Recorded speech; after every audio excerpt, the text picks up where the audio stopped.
Boa noite a todos. Namofo. Hoje continuamos com a minha explicação das práticas introduzidas no Templo Zhongguan. Anteriormente já dei o curso de introdução à visão integral do budismo.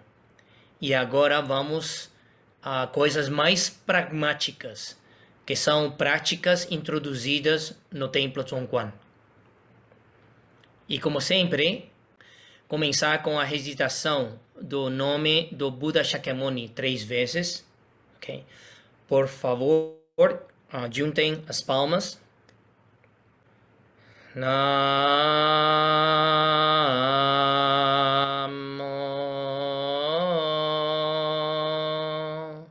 Panse Setya Moni Pho Namo Panse Setya Moni Pho Namo Panse Setya Moni Pho.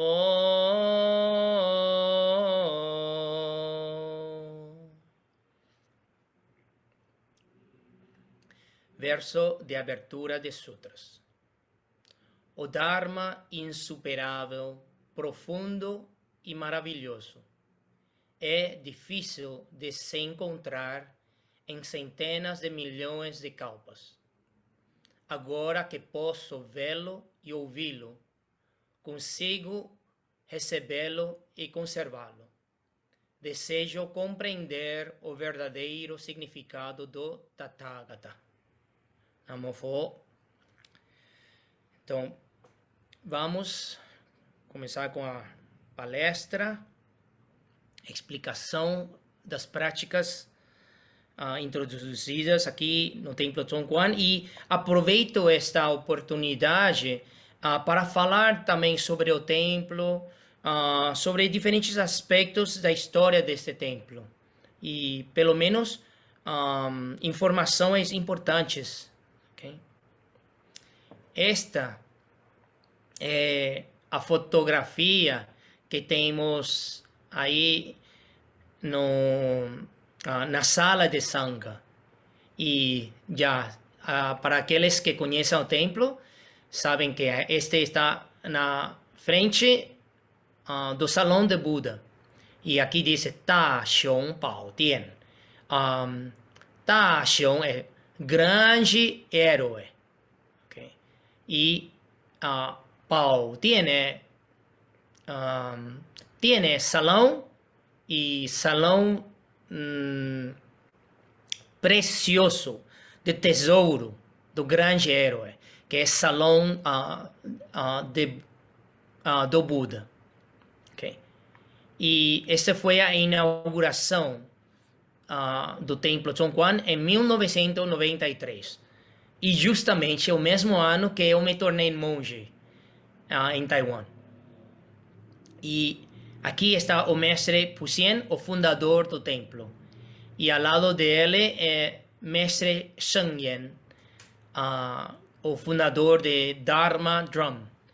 Também um monastério muito grande em Taiwan. Okay? E, então ele viajou naquela época para ajudar e também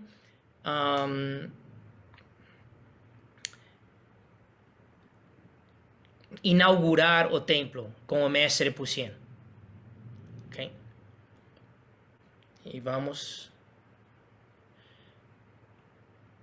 E aqui já conhecem, este é o portão do templo, e aqui estou eu e a mestra.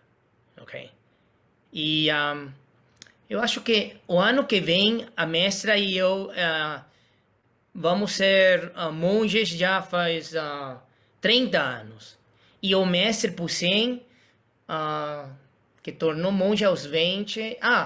o mestre Pusen vai cumprir 60 anos como monge o ano que vem. Okay? E aqui temos o nome do templo, Zhongguan Si. Templo Zhongguan. Então, que significa Zhong? Zhong significa meio. Meio.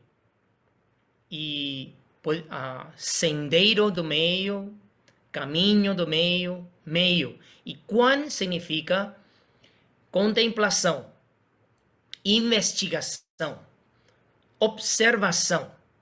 Okay? Então, Zhongguan, essas duas palavras em chinês, significa a contemplação do caminho do meio. E justamente essas duas ideogramas representam a escola da Madhyamaka, na antiga Índia. Okay? Então, e Si significa templo ou monastério. Eu acho que muitos não sabem o porquê mestre Pusen nomeou o templo Zhongguan. Poderia ser muitos outros nomes, porque ele escolheu Zhongguan. E hoje, por primeira vez, vou esclarecer este ponto. Porque mestre Pusen, quando era muito jovem, como monge, e na mesma montanha que ele está em Taiwan, em Yuanguangsi, Shitousan Yuanguangsi, ele fez um retiro do estudo e meditação nesta montanha. E tem uma habitação, um salão, que chama Salão do Zhongguan, Madhyamaka, porque é a escola fundada pelo antigo mestre do Tripitaka, Nagarjuna. Okay? Então, o nome deste templo foi nomeado como o lugar onde o mestre Pusen feito o primeiro retiro, de muitos retiros que ele fez na vida dele. Então é Zhongguan. Okay? E nós pertencemos à tradição budismo Mahayana de Taiwan. E budismo Mahayana de Taiwan foi transmitido pelos monges do budismo chinês, que chegaram a Taiwan em 1949, devido à situação geopolítica na China. Okay? Então, o budismo veio da China naquela época, chegou a Taiwan e floresceu. E, ao mesmo tempo, o budismo na China, devido à situação geopolítica, então a transmissão do budismo quebrou na China e foi retomada de novo em 1980. Okay? E com a ajuda dos monges e monjas do Taiwan. Okay? E aqui está uma foto do templo, nosso salão de Buda, foto de drone.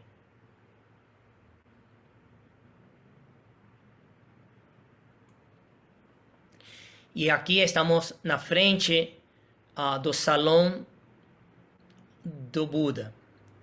E a estátua que colocamos aqui é a estátua do Kuan Yin, Avalokiteshvara. Todos os bodhisattvas eles representam uma das virtudes do Buda. O Buda é o perfeitamente iluminado. Então, Buda possui todas as virtudes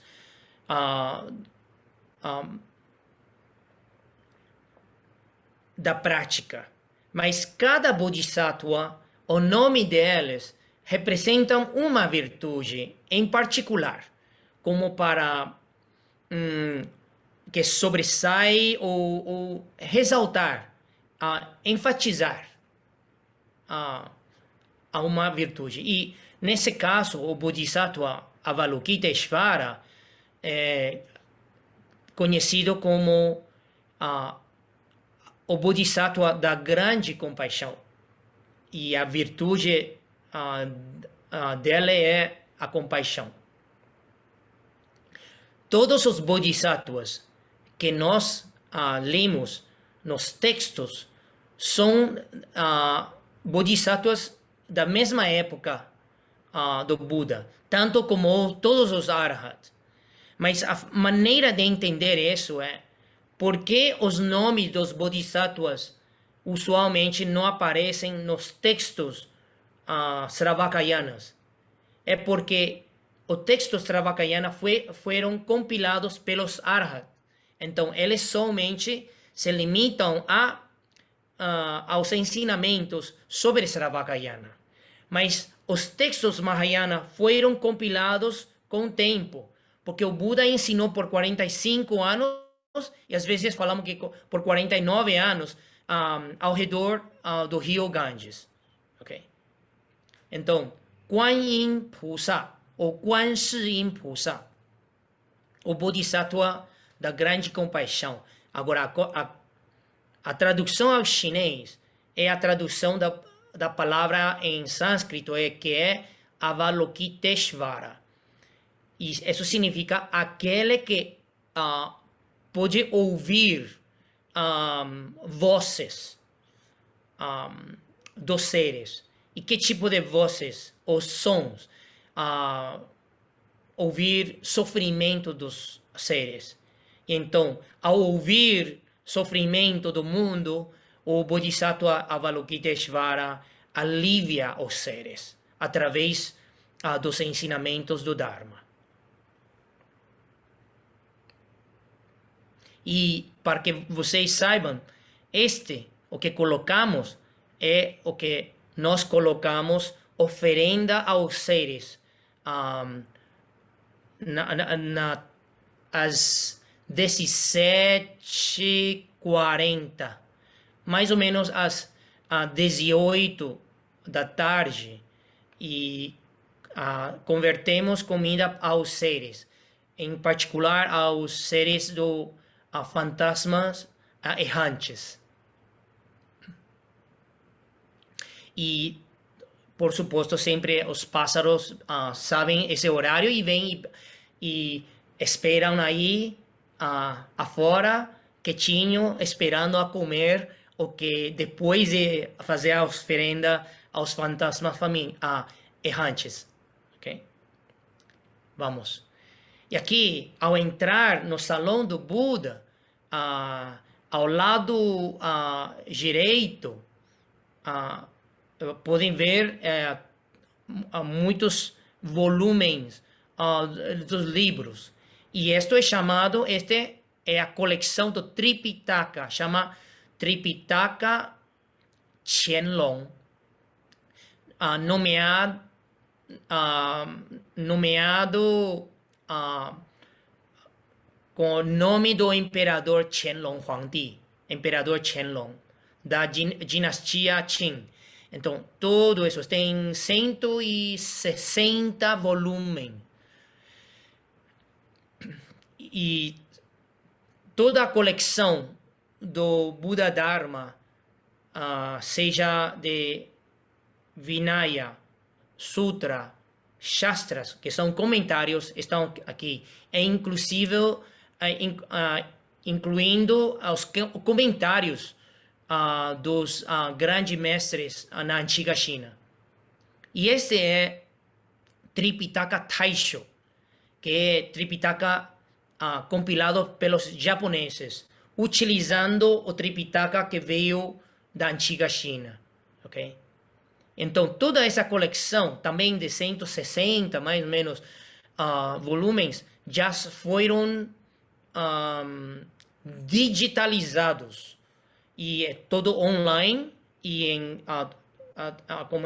todo em chinês. E em chinês, eu chamaria chinês antigo, mas chinês antigo budista. Porque até os universitários, hoje, os estudantes, ou até professores da universidade, se eles tomam isto, e mesmo que conhecem cada ideograma, talvez não vão entender o conteúdo, porque está em linguagem budista. E essa coleção foi muito interessante. Foi digitalizado desde ano 2000 até 2005, assim. E foi um projeto que meu mestre Zhen Jun, ele ajudou a concretizar. E foi, para digitar isso, precisavam de 50 pessoas trabalhando com computadora e algumas pessoas fazendo programação dos softwares. Então, isso tomou 5 anos, mas para planejar isso tomou mais de 10 anos. Yeah.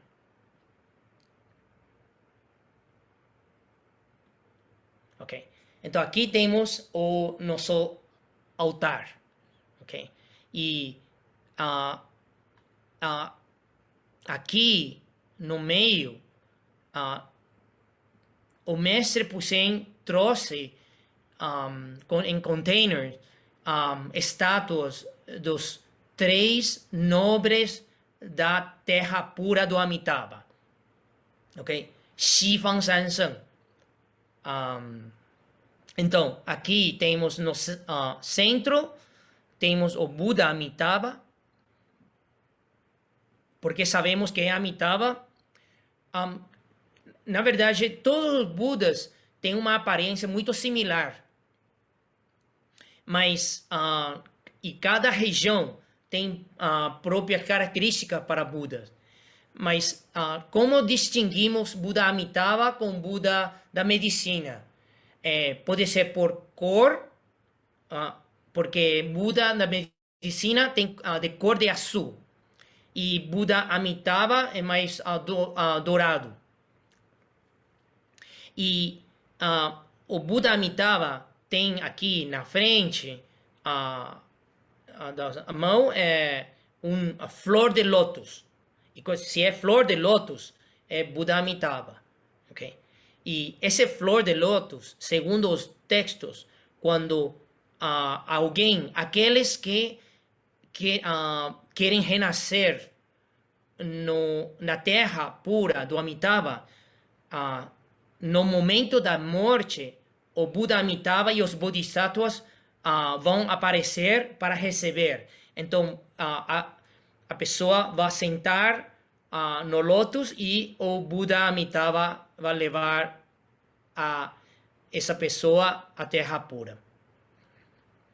E aqui, no lado direito, temos a Bodhisattva Avalokiteshvara, Kuan Yin, okay? Representando a grande compaixão. E aqui é Tashizhi Pusa, a Bodhisattva Mahasamaprapta.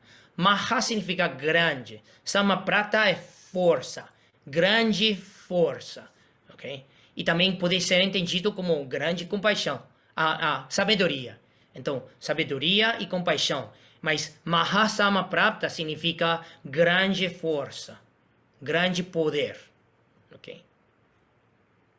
E aqui colocamos no meio do altar, assim, é o Buda Shakyamuni, que é o Buda do presente. 2.500 anos atrás, o Buda Shakyamuni atingiu a perfeita iluminação. Okay? Então, E aqui temos o Bodhisattva Kshitigarbha. Okay?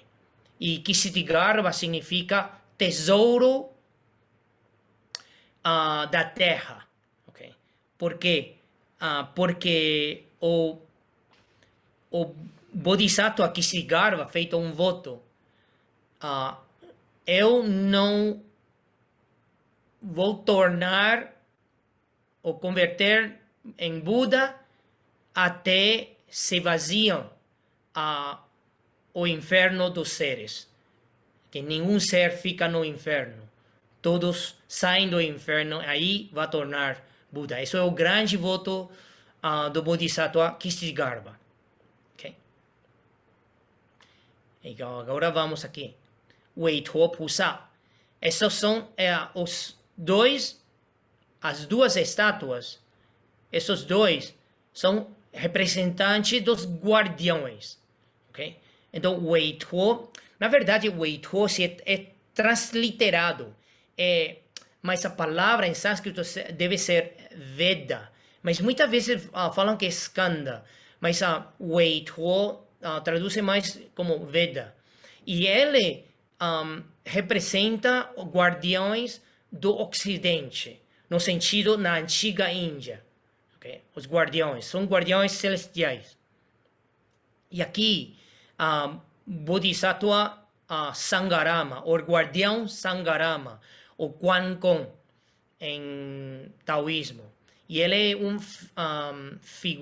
uma figura bem reconhecida na história da antiga China como aquele da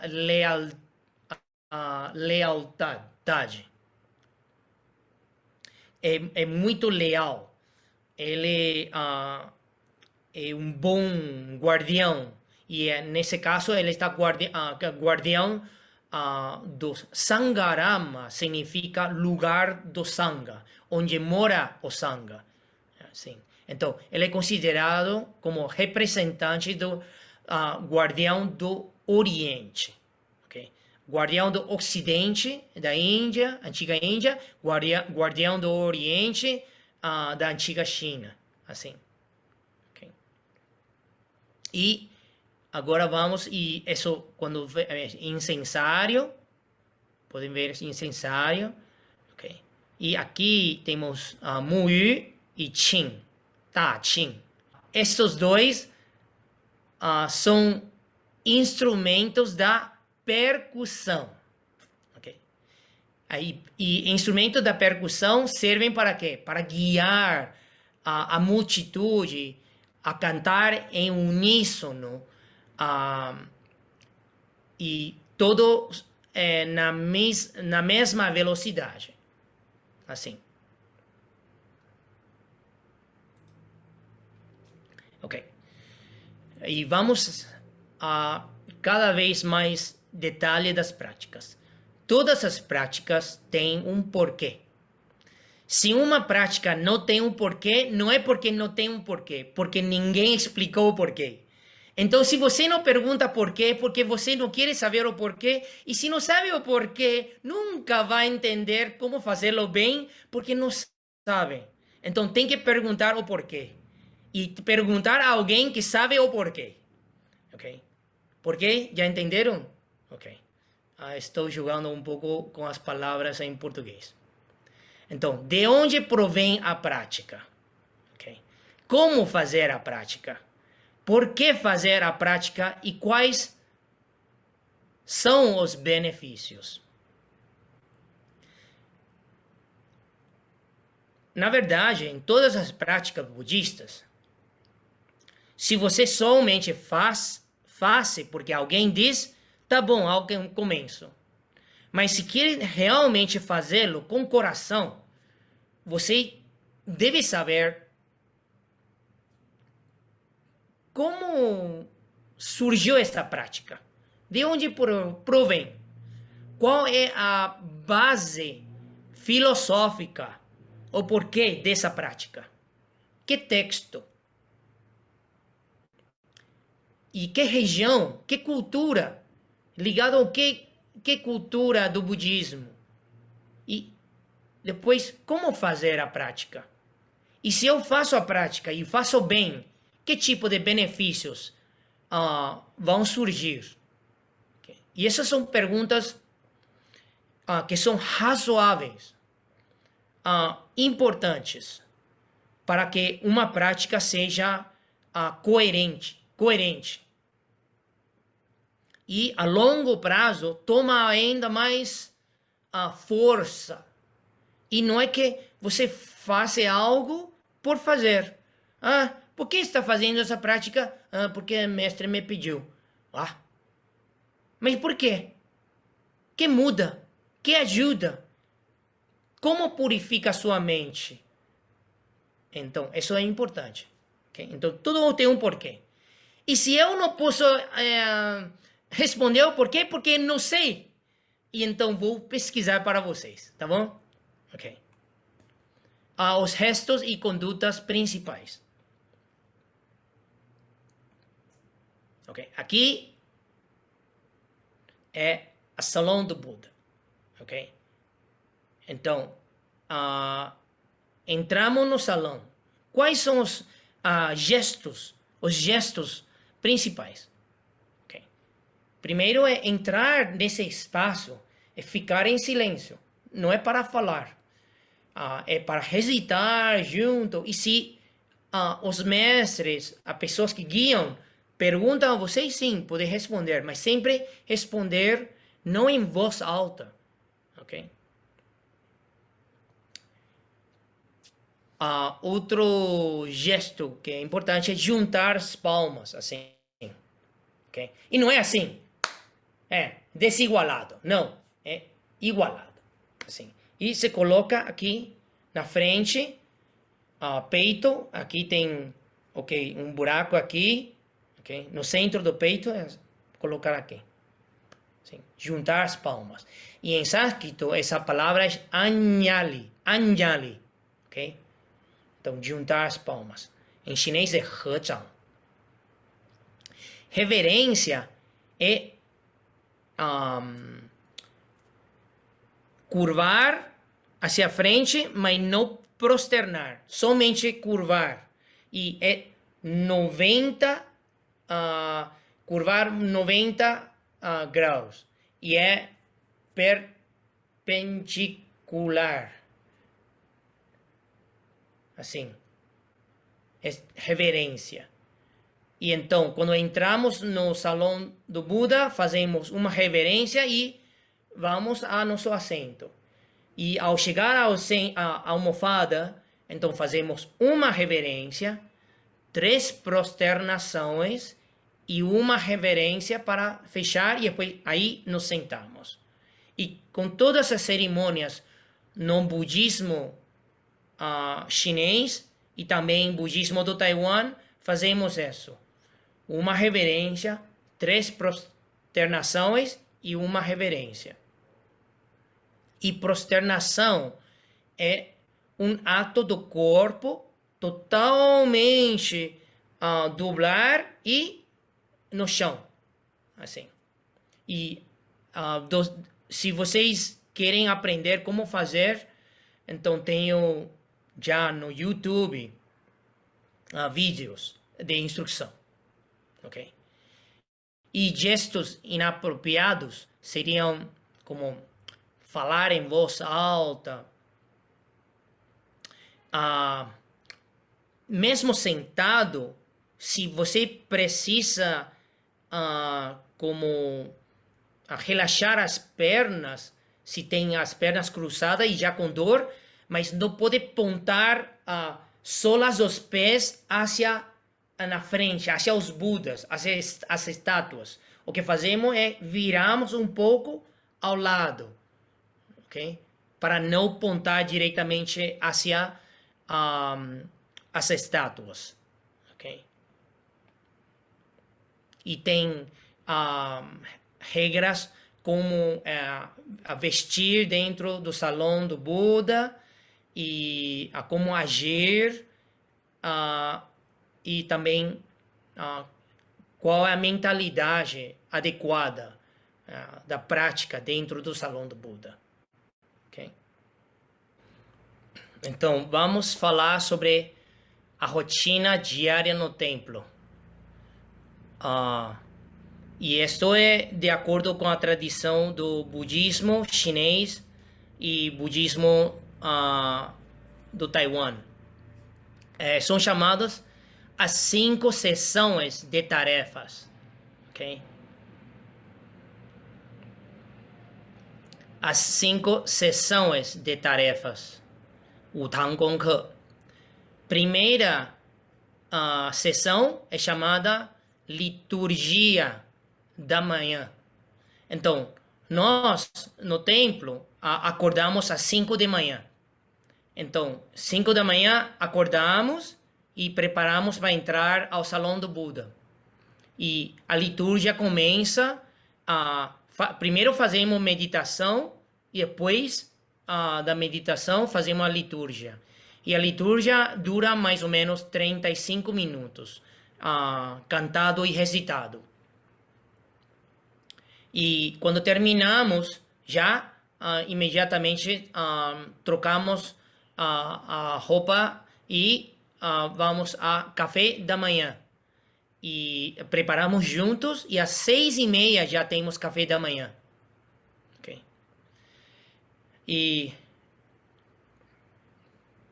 depois do café da manhã, então cada um, de acordo com a própria responsabilidade, algumas pessoas se ocupam de preparar comida, cortar, lavar verduras, cortar e planejar para deixar coisas preparadas para poder cozinhar depois. Ok? E então, depois do café da manhã, nós mais ou menos às 8:30, 9, então começamos cada um com a própria tarefa ou a prática individual. Pode ser estudo dos textos, pode ser meditação, mas cada um decide, mas cada um tem uma rotina, ou deve ter uma rotina. E também, às vezes, dedicamos tempo depois do café da manhã e já fazer a higiene pessoal, e aí nós fazemos limpeza juntos. Aqui nas sexta-feiras de manhã, às 9, nós limpamos o salão do Buda. E depois, às 11, fazemos a oferenda ao Buda, ao meio-dia. Então, às 11 fazemos a oferenda e às 11:30 temos almoço. Ok? Então, temos liturgia da manhã, marcando, e depois, como uma primeira tarefa. Segunda, café da manhã. Tarefa? Por que café da manhã é tarefa? 3, almoço, outra tarefa. Terceira tarefa. E depois do almoço, caminhamos um pouco, descansamos um pouco, e depois às 3 da tarde, temos a prática individual, ok? Da tarde. Pode ser estudo ou meditação. Depois, aí vem a liturgia da tarde, ok? Que dura quase 45 minutos. E depois da liturgia, se segue oferenda aos seres. Todos os monastérios do estilo budismo de Taiwan, nós fazemos oferenda aos seres às 5:45, ou mais ou menos às 6 da tarde. E aos seres fantasmas errantes. Okay? Então, essas 5 sessões são tarefas de um templo. É como marca o ritmo, a respiração do templo. O templo, o monastério, é como um órgão, um organismo que tem órgãos. Então, nós temos que ter um ritmo. E esses 5 marca os 5 períodos do templo, ok?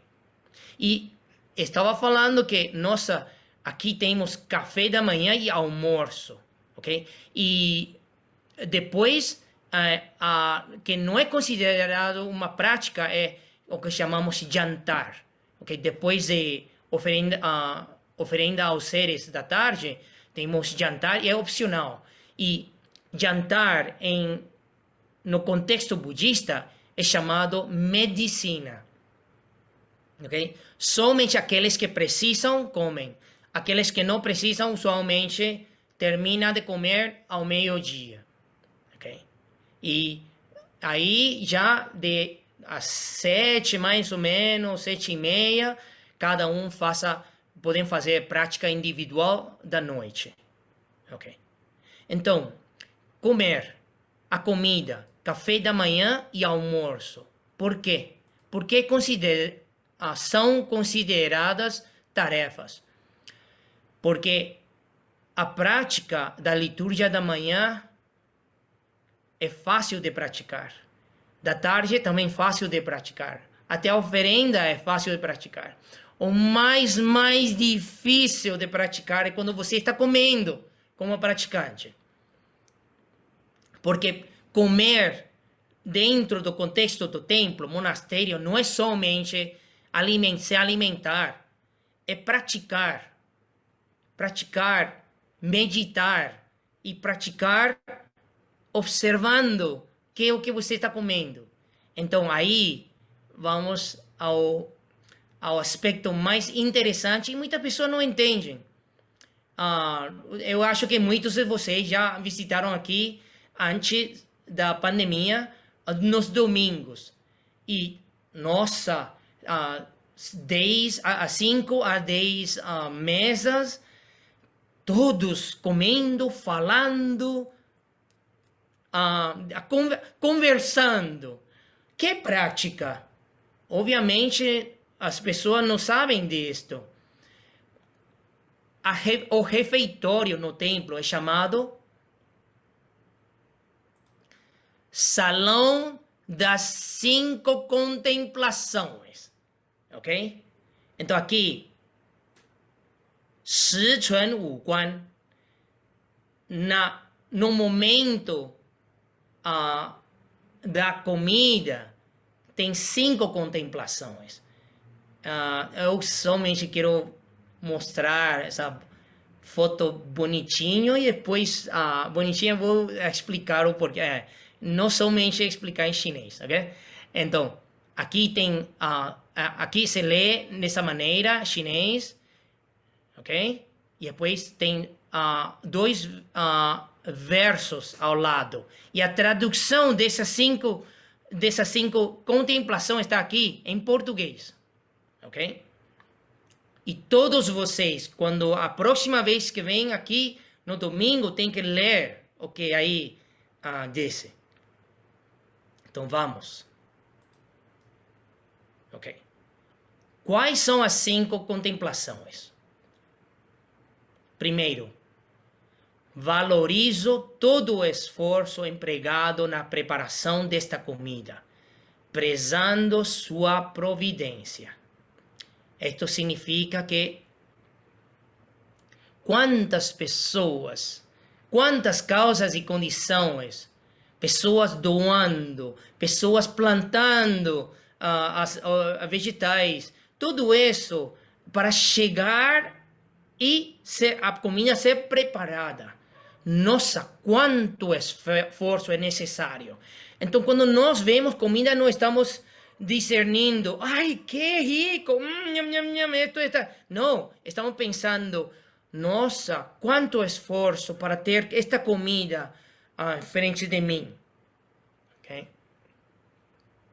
É a primeira contemplação.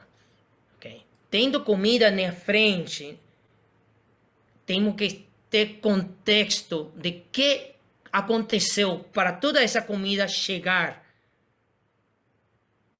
e para que eu possa desfrutar. Okay? E isso é como gratidão pelas pessoas. Todas as pessoas. até o caminhoneiro, aquele que dirige o caminhoneta, que ninguém conhece, mas ele foi parte de tudo isso. Yeah. Então, a procedência da comida. Yeah. Segundo, avalio minha virtude e prática e vejo se mereço receber esta comida. Nossa, vou pensar hoje que pratiquei. Eu manteve minha mente com atenção plena ou não. É como avaliar própria virtude e prática e vejo se mereço receber essa oferenda. Segundo, é bem pesado. A maioria das pessoas decidem, nossa, eu não mereço comer isto.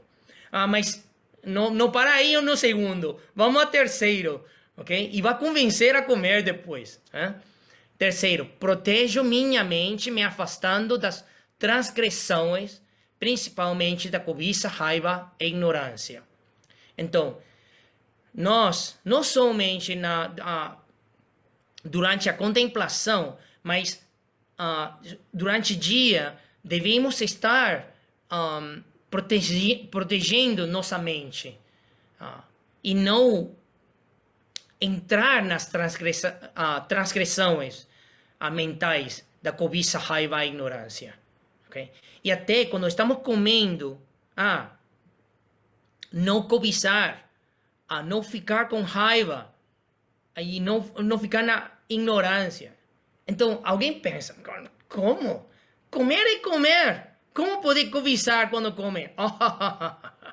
Você vê a mesa, tem isto, aquilo, e você está pensando, nossa, espero quando chega a minha turma, isso ainda sobra algo. Alguém não comeu todo. Eu gosto disso. Eu vou chegar primeiro lá na fila para pegar a comida. E se chega lá, não tem mais. Então fica com raiva. Nossa, quem desgraçado comeu todo, pegou todo o que gosto mais. Yeah. E a ignorância é achar que comida é permanente. Achar que tudo isso, o sabor e tudo isso é permanente. Toda essa experiência da comida é permanente. Não. Tudo é impermanente. Então, mais ou menos é assim. Proteger a mente quando você está comendo. Mastigar. Mas refletindo com atenção plena, refletindo do Dharma. E não entrar na cobiça, raiva e ignorância. 4. Sei que a comida é um assunto sério, um medicamento benéfico para curar esse corpo frágil, ok? Então, qual é a quarta contemplação? Que a comida é um assunto sério. Se eu estou comendo e falando com outra pessoa, primeiro, não é tão higiene e não é saudável assim. Comida esparlhando por todos os lados. Nossa. E outra coisa é a comida que é para o corpo, sustentar, nutrir o corpo. É um medicamento benéfico. Pensar da comida como um medicamento. Ok? Medicamento, sim. Medicamento aqui são gostosos do templo, mas é benéfico. Não é para viciar, ok? E para curar esse corpo frágil. Porque precisamos de nutrição para poder seguir praticando. E por isso chegamos à quinta contemplação. Reconheço que para poder realizar o sendeiro, o despertar, devo receber esta comida. Ok? Então, por que é importante fechar as contemplações com o quinto? Porque usualmente, quando chega a segunda ou a quarta já, nossa, eu não mereço comer, não vou comer pouco, então fica com fome. E depois com fome não pode meditar, não pode praticar, e fica com culpa de não poder praticar, e depois já é a prática, entra em um ciclo vicioso. O quinto é reconhecer que devo sustentar meu corpo, okay, para realizar. Eu preciso do meu corpo como um veículo para chegar à liberação, ao despertar. Então eu preciso comer, mas comer dessa maneira, pensando essas 5 coisas. E nós temos isto memorizado como monges. 一即供多少量比来除二春己责任产权因供三贪者防心离过贪者为中 nós literalmente passamos uma vez as 5 contemplações e mantemos a mente atenta e mastigando até contando quantas vezes mastigamos, ok? E desde minha experiência, a comida, a medicina do templo requer usualmente 30 a 40 mastigadas cada bocada, ok? E se é arroz moji, uau, muito mais. Arroz moji mais pegajoso, possivelmente precisa de 60, ok? Ou 70. Okay. Então, isso, viu? Refeitório é chamado Salão das 5 Contemplações. E 2 tarefas das 5 tarefas são acontecem no refeitório.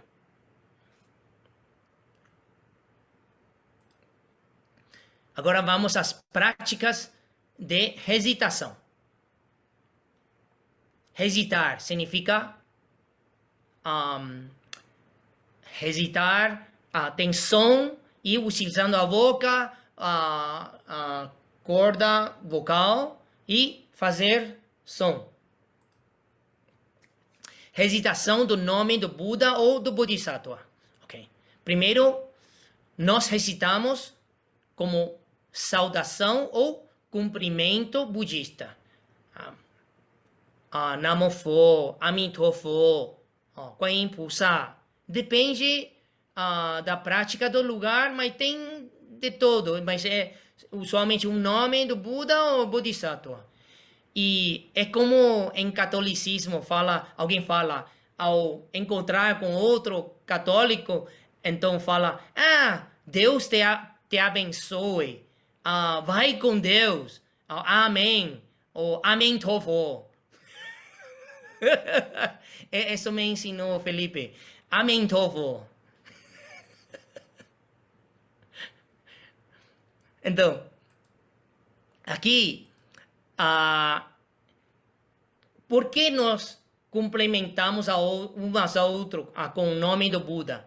É desejar a outro tornar-se Buda.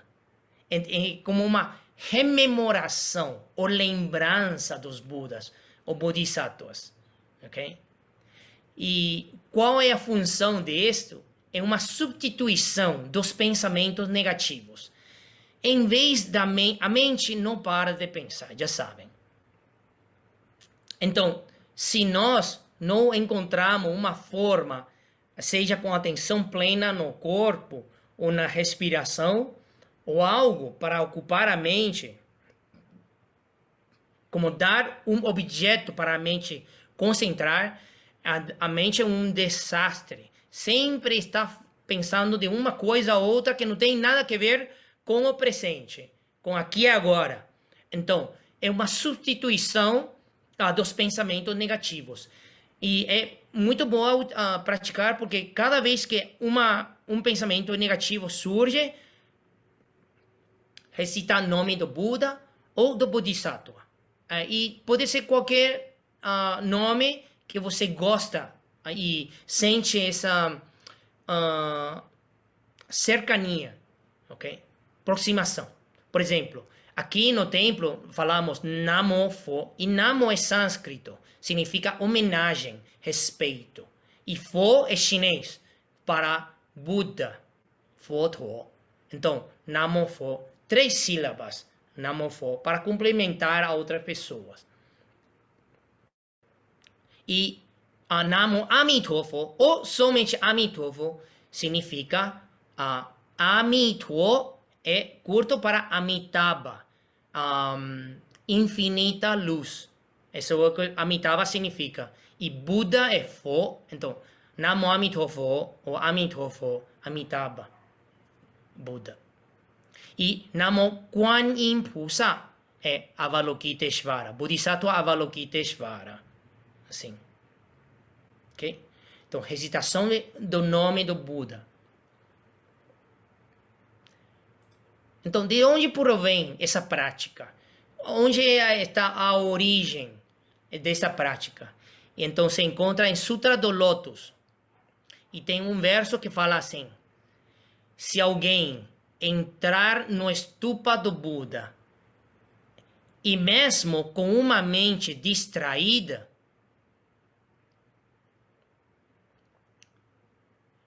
recitar Namo Buddhaya somente uma vez, já alcançará a budidade. Okay? Vou colocar aqui agora em assim, ok? Sutra do Lótus. Se alguém entrar no stupa do Buda e mesmo com uma mente distraída, recitar Namo Buddhaya ou Namo Fo somente uma vez, já alcançará a budidade. Isso é a origem da prática da recitação, porque o que está falando é semear a semente da budidade. Se alguém, mesmo com uma mente distraída, e alguém fala, Namofo, e essa pessoa responde, Namofo, e que significa? Mas somente recitando, repetindo, aí já semeou, para eventualmente, em uma das vidas do futuro, vai alcançar a budidade. Okay? Esse é o primeiro lugar onde nós citamos, onde provém a prática da recitação do Buda. A outra é a Sutra do Amitabha. O Shariputra, não é possível, com poucas boas raízes, poucos méritos e poucas causas e condições, renascer naquela terra. Okay? Está mais ou menos no meio. Okay? O Shariputra, mas tal é possível se um bom homem ou uma boa mulher, ao escutar sobre o Buda Amitabha, mantiver uma firme lembrança do seu nome durante 1 dia, ou 2 dias, ou 3 dias, ou 4 dias, ou 5 dias, ou 6 dias, ou até mesmo durante 7 dias, praticando com uma mente unificada e livre de distração. Tal pessoa, quando chegar ao fim de sua vida, verá Buda Amitabha e toda a assembleia de seres nobres à sua frente. No momento de sua morte, a mente dessa pessoa não estará confusa e naturalmente obterá renascimento naquela terra da suprema felicidade do Buda Amitabha. Esse é um trecho do Sutra do Amitabha. E isso significa que aí recitar, mas por que 1 dia, 2 dias, 3 dias? O que significa isso? Porque usualmente, se você quer renascer na terra pura do Buda Amitabha, e você pensa, quando eu estou por morrer, eu vou lembrar de recitar o nome. Mas você não pratica isso durante a vida diária. O que vai acontecer? Não vai lembrar. Então é uma prática, recitação é uma prática diária. No templo que eu tornei monge, ali em Shansi, em Taiwan, nós temos sempre esse retiro de 7 dias, somente recitando o nome do Buda Amitabha. Amitabha, Amitabha, Amitabha, Amitabha, Amitabha, Amitabha. Dia inteiro, Namo Amitovo, Namo Amitovo, Namo Amitovo, Namo Amitovo, Namo Amitovo. Como substituindo todas as pensamentos negativos com o nome do Buda Amitabha. E desejando como, se o momento da crise surge, que pensamento vai surgir? A recitação do Buda, ou Bodhisattva. Então, isto é outro lugar em que tem como uma explicação ou porquê de recitar, ok? Nome do Buda. E recitação do refúgio na joia tríplice, em Pali. E vocês já conhecem. E esta é outra prática que fazemos aqui. Então, o que é tomar refúgio? É, primeiro, reconhecer que na minha busca religiosa, espiritual, nesta vida, eu encontrei já meu refúgio. Eu quero refugiar no Buda, o perfeitamente iluminado, e que ensinou o Dharma 2.500 anos atrás, e também muitos Budas do passado e muitos Budas do futuro. Eu tomo refúgio em todos os Budas, os iluminados, perfeitamente iluminados. E eu me refugio no Dharma, que são os ensinamentos de todos os Budas. Então, Buddhang Saranang Gacchami. Buddhang Saranang Gacchami. Buddhang refúgio, tomo refúgio no Buda, tomo refúgio no Dharma, tomo refúgio do Sangha. E Sangha são os discípulos nobres e também a comunidade monástica que se ocupam da transmissão do Dharma. Assim. Então, eu tomo refúgio na joia tríplice. Isto é realmente diariamente tomando refúgio, alinhando o corpo, a fala e a mente com o caminho budista, senhalado, indicado pelo Buda. Ok? Então, e por isso nós recitamos Buddhang Saranang Gacchami. Assim. Então, para um pequeno detalhe, para vocês que querem saber algo sobre sânscrito, CA em sânscrito C é cha, Gacchami, ok? E A larga é A. Em vez de A, é A, assim. E M com um ponto embaixo é Buddhang, é como NG. Não, NG. Buddhang, Dhammang, Sanghang, Saranang, assim. Ok? A próxima palestra continuamos com a recitação dos sutras, ok? É importante saber o porquê ou não.